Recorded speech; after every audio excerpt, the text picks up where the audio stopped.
Hi everybody, William Boyer here. I want to take a little bit of time to talk about hitting in baseball and how to become a better hitter.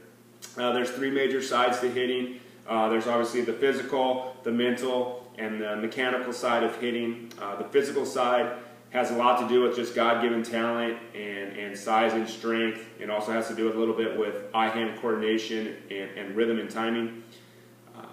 But I'd really like to take time to talk about the mental and the mechanical side of hitting. More importantly, the mental side of hitting and getting into that box and knowing that you're mentally prepared to succeed in a game of failure. If you succeed 3 out of 10 times in baseball, you're considered a very good player. So how do we go in there and not accept failure, but understand failure to the point to where we can have mentally strong at-bats?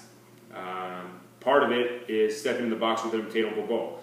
Obtainable goals are hitting the ball hard, having good quality at-bats.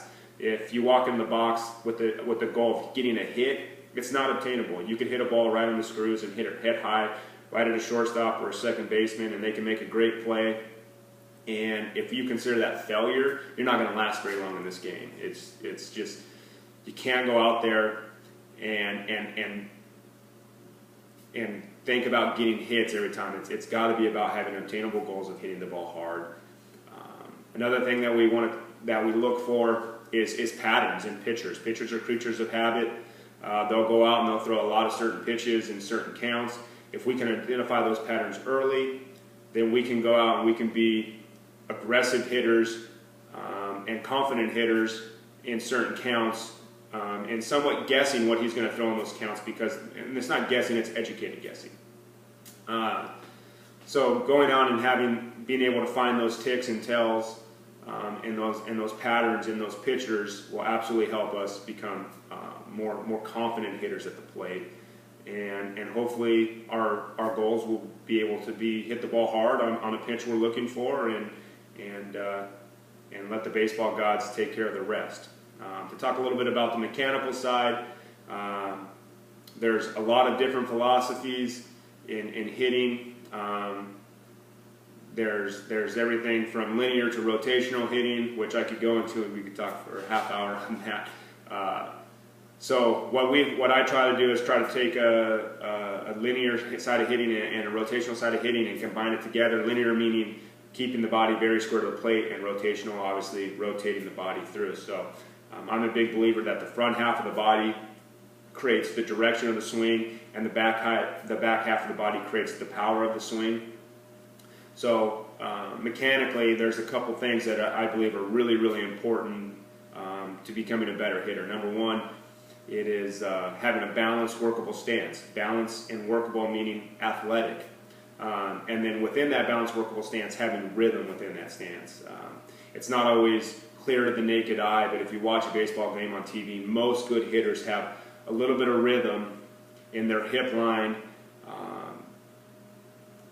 to prepare their body to stay in motion throughout the swing, to get their body in a powerful position early, so when they stride, they can create a good, powerful swing.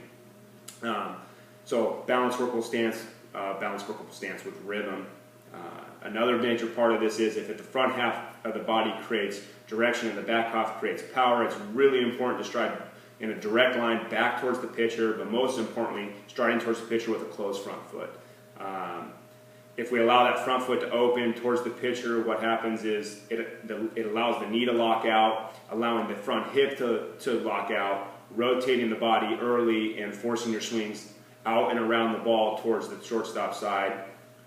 If we keep that front foot closed, even if the leg locks out, it keeps our hips a little bit more neutral to the plate, allowing the backside to rotate through, and our direction is now through the middle of the diamond where the ball's coming from. It's real important that we want to try to stay inside the ball to create good, true backspin swings head high through the middle of the diamond. And if we can do that, staying inside the ball on most pitches is going to allow you to be a better hitter. And those are just some real quick things from the physical, mental, and mechanical sides of hitting. Hope you guys like it. It's real quick. I could go on for hours. And hopefully we can teach you some more out of this sometime soon. Thanks.